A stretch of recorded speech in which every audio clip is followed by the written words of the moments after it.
Alright, round one. Shadowing time. In the shadows of my life. Remember that song? Who the hell sang that song? In the shadows. The Rasmus, I want to say. Oh, the pile of shit. Both are colours. Pathos and Thalico Scout, definitely keepable. Doesn't have any of our 2-drops. We have a decent shot at hitting one being on the draw. Like that. 2 of our best removal spells. An evasive threat. Definitely a hand I'm interested in keeping. Black-green from our opponent, that's fine.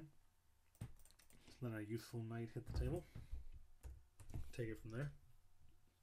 See, I haven't played Tempest Remastered at all, really. I played one draft before. I went 2-1. And that's about the extent of my experience. So if I'm a bit of a noob, I apologise. But in most circumstances, your opponent not playing anything on turn 3 is probably just a good sign. See if we can bash here. Do we connect? We do, it would seem. Okay. Follow it up with our Thalico Scout. And Sego. What's the 4-drop going to be, buddy? Still nothing. Alrighty, that's fine. Fortunately, we don't really have the hand to apply pressure, but we have answers for the stuff he does end up playing. So let's just continue to whittle his life total down and take it from there. Ready to ditch one of these lands to save our Thalico Scout should a problem rear its ugly head. Oh, 3rd colour now. We're going to see a play. Crashing Boars. It's a hell of a card. I think it's going to get pacified. Especially now that we drew our lands, so that's a nice turn. So we're going to pacify that.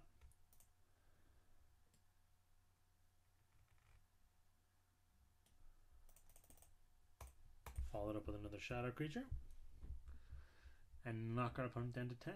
And this is basically what the deck is hoping to do in every game, I think.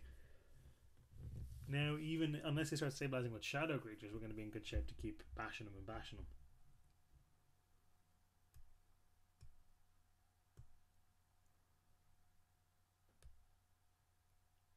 What does he have now?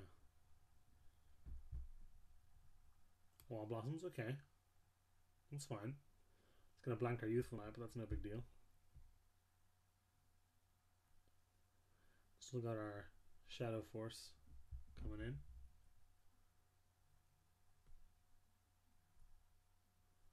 Harrow, okay. Also fine. Opponent's ramping up.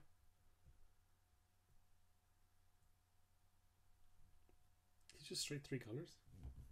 I've only seen green cards out of him so far, but that's fine. Not really interested in time-ebbing that Wall of Blossoms to give him the extra card draw again, to be honest. Although that would let me get in for 6 here and leave him dead to these next turn. But also, it sort of secures that he's going to draw this, but he just cast this, so he draws a card under it anyway. That being said, I'm not doing anything else, so putting him in a position where my 2 shadow creatures kill him next turn actually seems okay.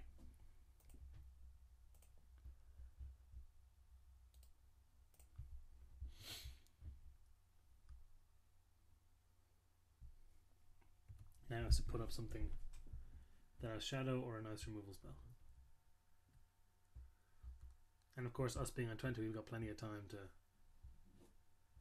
weasel our way out. Winds of Wrath's pretty good. It's a pretty good draw. Oof. Wow. Well, now we know about that, so that's good. Gonna need to hit a flyer or another one of our shadow guys to close this game out now. Now we know about the Winds of Wrath. Makes your curiosity better. I was going to say it makes our shackles and our pacifism worse, but that's only true if he's going to end up disenchanting that.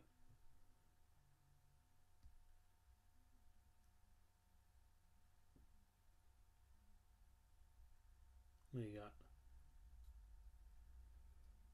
Like I said, you know, we've got a lot, with 20 life and a shackles in hand, we've got a lot of time to find this last 4 damage.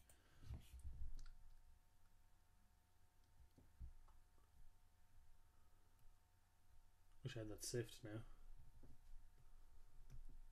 Pegasus Stampede's good too.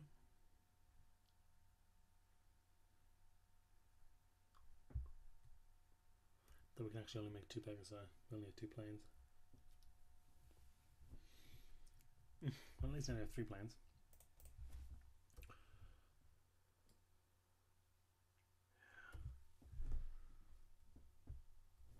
That could just be 4 life, which could be a big problem, honestly.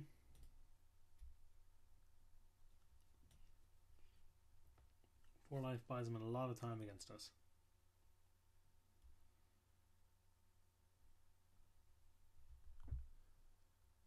Hey. Euthanize is not what I was hoping to draw here. This has gone south fast. He can shift, he can feed a whole bunch of counters through a spike colony into a spike feeder and gain a whole bunch of life that way. Ordinarily this would present a nice little blocking wall, and it does against the trained Armadon. Oh no, it doesn't even, he just shifts. Oh, that's so awkward. The ability to just shift these counters around makes blocking a nightmare here. It actually makes it impossible. So if we put these 2 in front of here, he just puts one of the spike feeder counters on here. If we put these 2 in front of here, he just puts 2 from one from there and one from there on there. So unfortunately, you just have to take 7 here, I think. Hope to draw. Oh, I don't even know. We can shackles the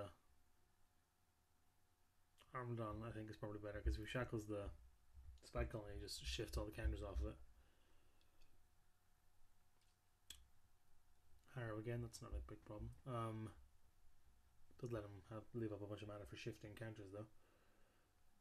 If we shackles the Armadon, that buys us a little bit of time. And then if we draw an evasive threat, I see, but the spike feeder, you can just gain so much life. There's really not much we can do. Is he really splashing for that Winds of Wrath? Like, I haven't seen any black or white cards out of him. I don't know what these are even here for. Splashing for the Winds of Wrath seems bad. Considering it's a double white card. But you never know, it worked out pretty well for him here. Would have been dead otherwise.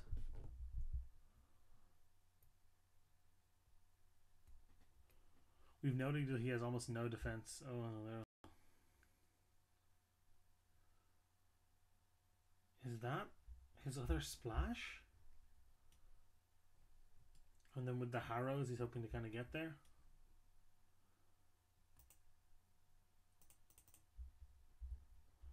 I mean, it certainly seems like it's going to work, so we're jumping here.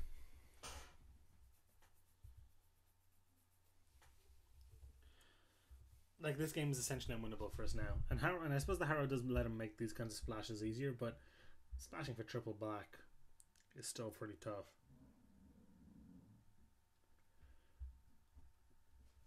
I feel like this is definitely a deck that we can beat. If we had a slightly more aggressive draw. Not even more aggressive, just slightly lighter on land draw. And if we... Yeah, we are just dead next turn. Now, if he attacks with everything, he can definitely just put up 6 power on something if he wants. Especially if he starts shifting end of turn here. Gravedigger. That's bad. Go fetch. Yeah. So we're just, is there anything that means that we're not dead? Not off the top of my head, no.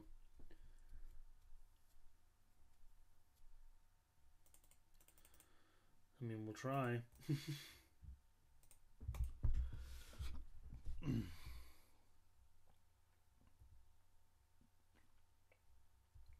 No good attacks, but that's fine. And we hit Merfolk Leader. Alright, well, that was no good. Why don't you let me concede? There we go. That was no good. Winds of Wrath and then a lot of lands meant that we weren't able to get there, but that's okay. We got our opponent down pretty low. You know, I think there's a decent amount of time that we just win that game outright, and that unfortunately is not one of them. Time Web does not seem amazing against him. Civ seems a lot better. If we can find ourselves looking for the damage again. Do we want any of these? Conviction is kind of okay in that it protects one of our creatures from his Winds of Wrath. Is that worth it? Are we ever blocking? Smite's actually pretty bad here with so many shadow creatures now that I think about it. So yeah, I want the conviction more, just because of that little bit of a Winds of Wrath interaction. But none of our shadow creatures can block any of his non-shadow creatures, so we'd have to block with like a Youthful Note or something. And there's a lot of, half our creatures don't have the ability to block because they're shadow. So Smite's only ever so good.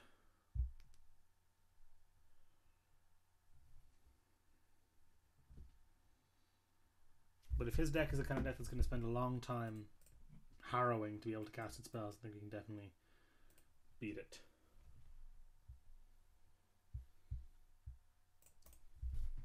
Nice little 2-drop, 3-drop sequence here with a Pegasus Stampede to sink our mana into late game.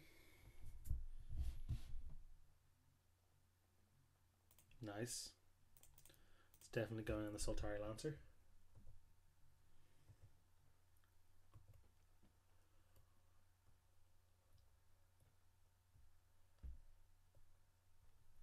Wall of Blossoms, maybe? That would suck.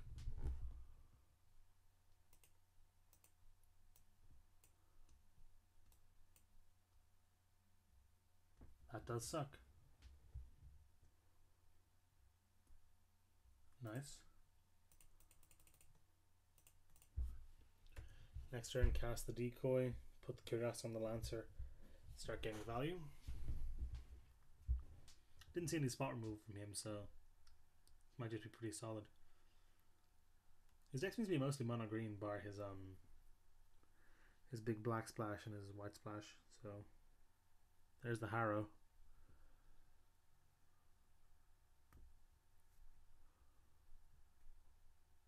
One of each, interesting.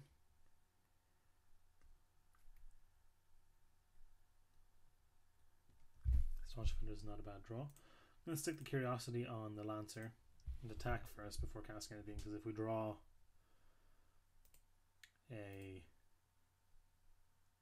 we have a good chance of drawing a 3-drop that we want to cast instead of the Master Decoy. So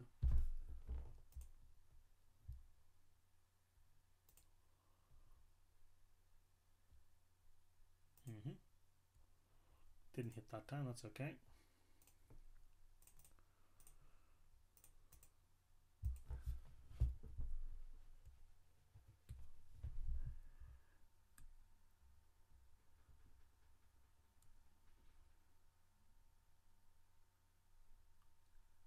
Don't know how I feel about Harrow. It only nets you one actual land, but it also it only really costs 1 to cast. Because you get 2 lands with it, so. And his deck is great fixing as well.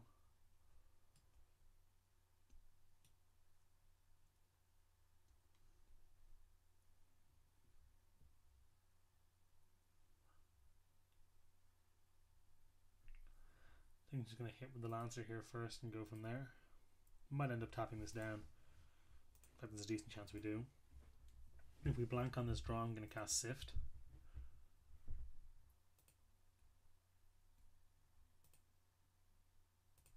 And we did, so I'm going to cast Sift. Leave back a Plains.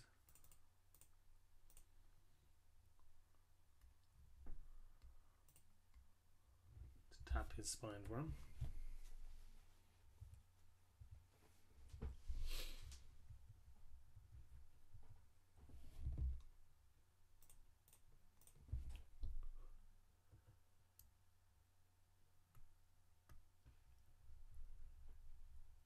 Passive's not a bad draw here.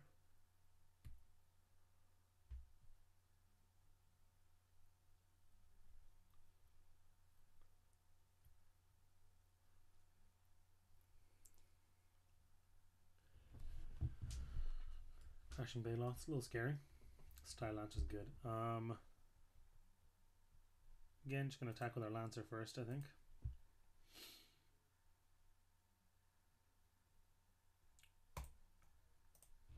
Go from there.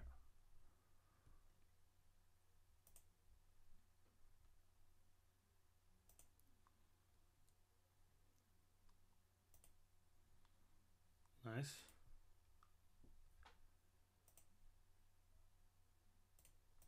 Gonna probably pacify Bail off. Cast a second Lancer to double our clock. And leave back the Master Decoy as a tapper. For that worm.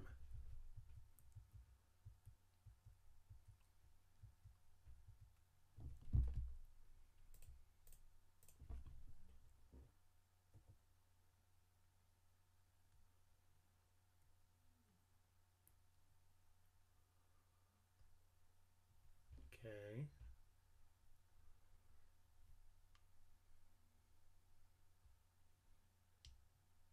Spike Colony is not a huge deal. Spike Feeder is much worse.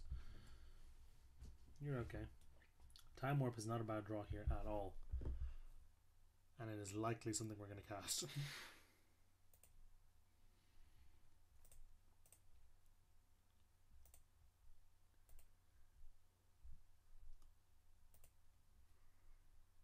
And just draw extra cards out for curiosity as well.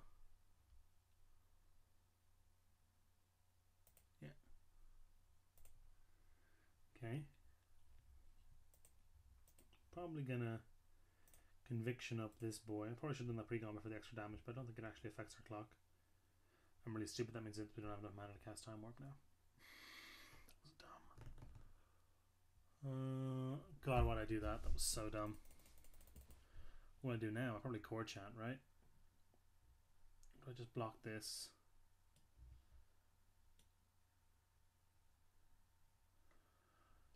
What I'll probably do is I'll probably block Core Chant.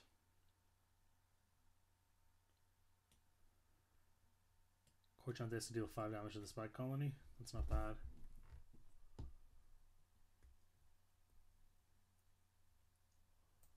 Yeah, probably should have time.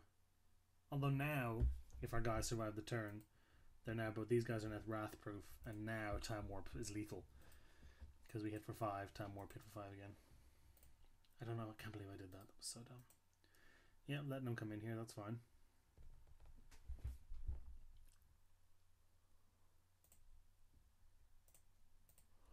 Block here.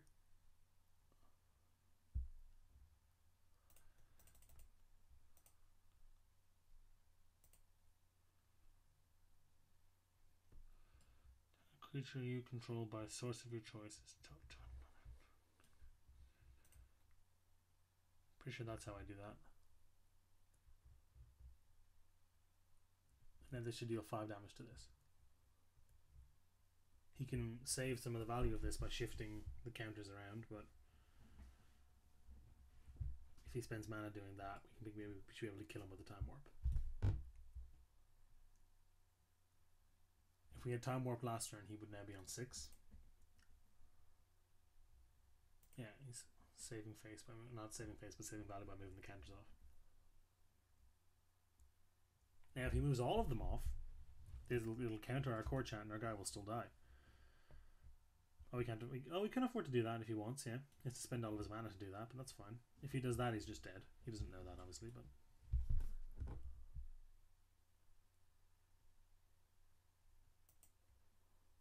That's what he's going for. I'm pretty happy about it.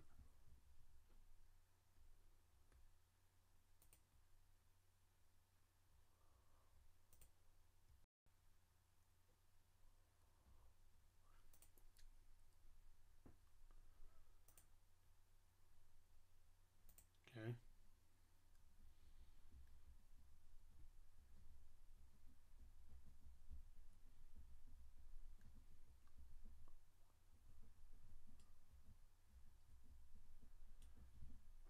That's annoying.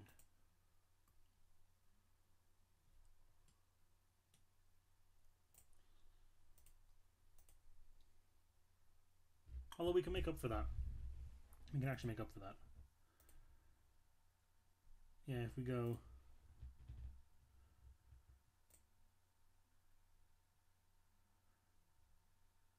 tap this, we can make up for that extra damage.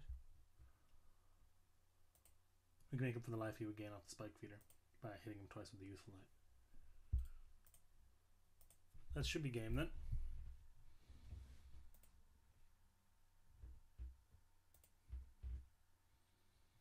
Yes. Okay.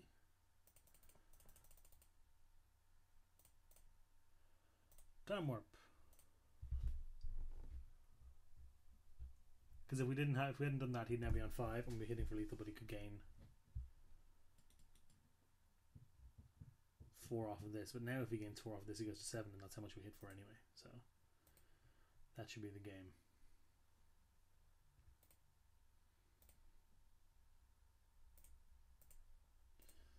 And that's 7 damage.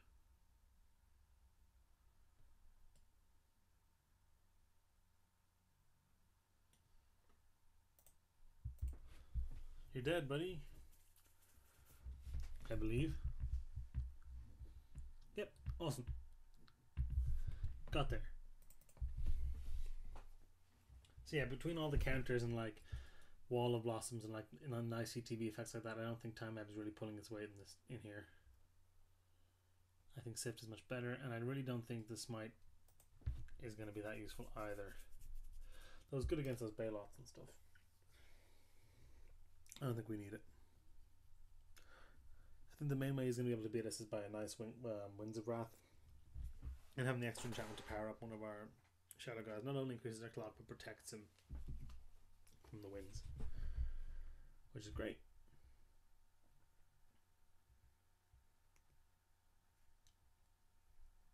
Pretty intense round.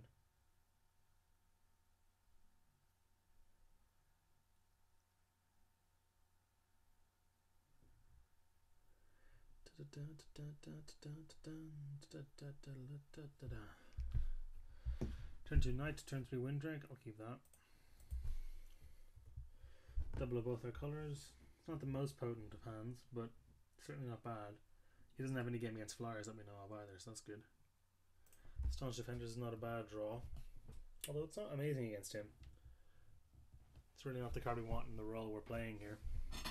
Wall of Blossoms would be annoying, of course. There it is. Hey. Gonna get the knight down regardless. Why can't I ever get my the guy that gives everybody +1/+1? Why can't I ever get him? He's what I'm really interested in. That sucks. We're definitely the racing side here, so I'm just gonna play this Windrake. I know if we played the Youthful Knight, we'd dissuade an attack here, but we're gonna follow this up with, like, if he attacks here, I can just Shackles it. But otherwise, we're gonna follow this up with a Youthful Knight and hopefully another 2-drop. But if not, we're going to eventually just cast our Staunch Defenders, which blanks that anyway and gains back a lot of the damage it'll be doing to us.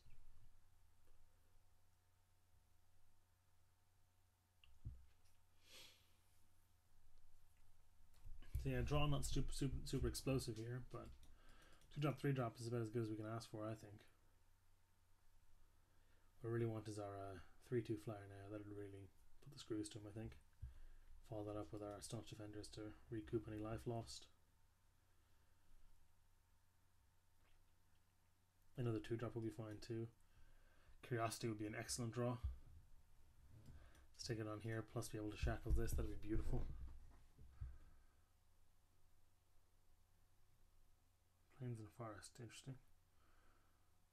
Must have something he wants to cast this turn. Heartwood try. That's a little annoying. Although this does bash through it pretty well. To play here, actually probably just cast another Youthful Knight. Although if we Shackles, we can Youthful Knight plus Sultari Lantern next turn. So that's fine. And this blocks that anyway.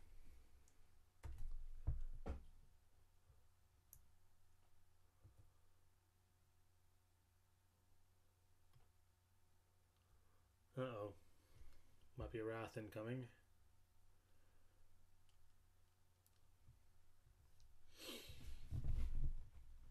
Potential of an incoming Wrath is making me wary of building out my board too much, especially because he didn't cast anything that turn. So what I'm actually going to do is I'm going to attack with the Windrake. I think I'm just going to cast the Staunch Defenders here, because even if that gets Wrath, it's not the end of the world. We still gained our four life out of it. And if he wants to, well, there's real no need to do that though. I'm just going to say go.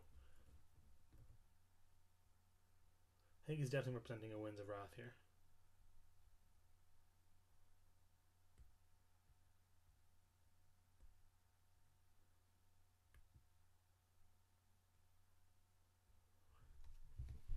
Shred Troll.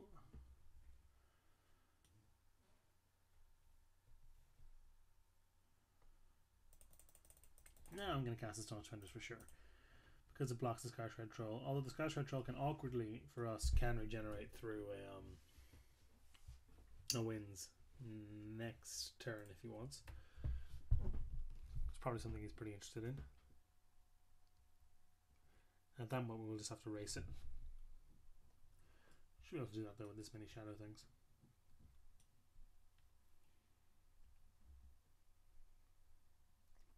I'll be snap blocking.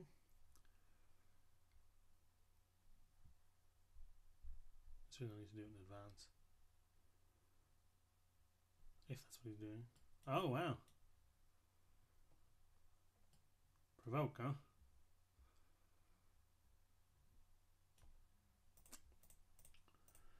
Okay, well let's make him regen.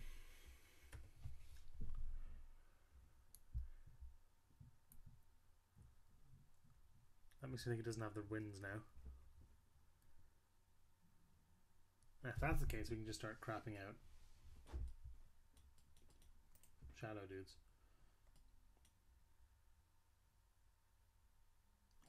Nice.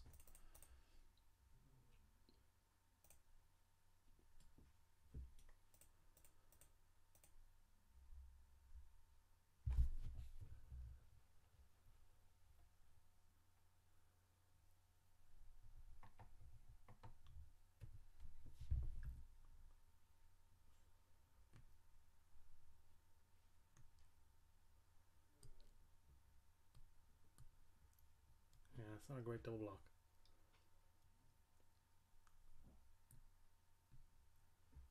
Cool, got him for 2, that's fine. Next turn, probably only coming in with the Lancer because he bashes through the Dryads pretty effectively.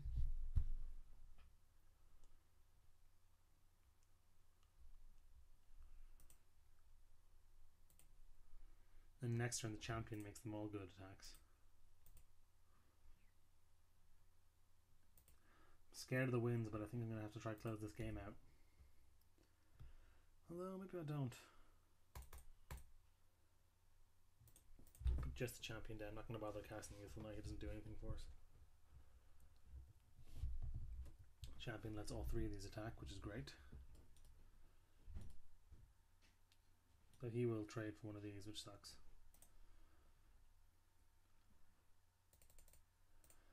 Gonna sift here. Nice.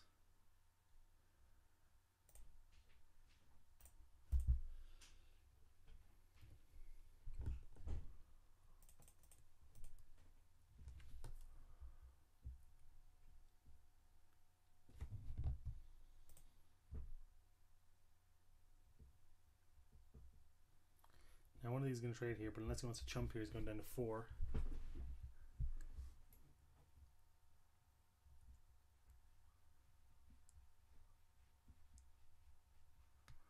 Going down to 4. Okay.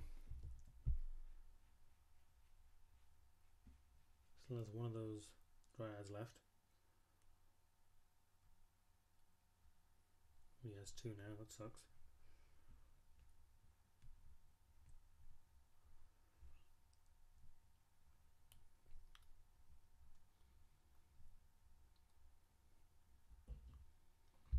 Time Warp's going to let us do some damage there though.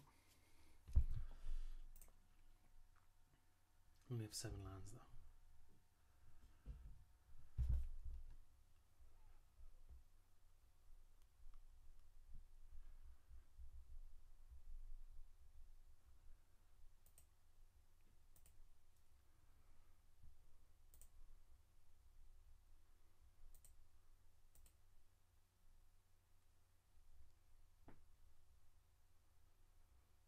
Great.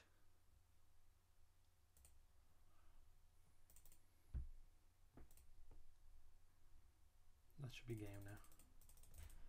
We time warp ourselves. We have 3 lethal attackers, and he only has 2 blockers. Got good follow-ups as well if this doesn't work out, to be honest, so I like our chances here.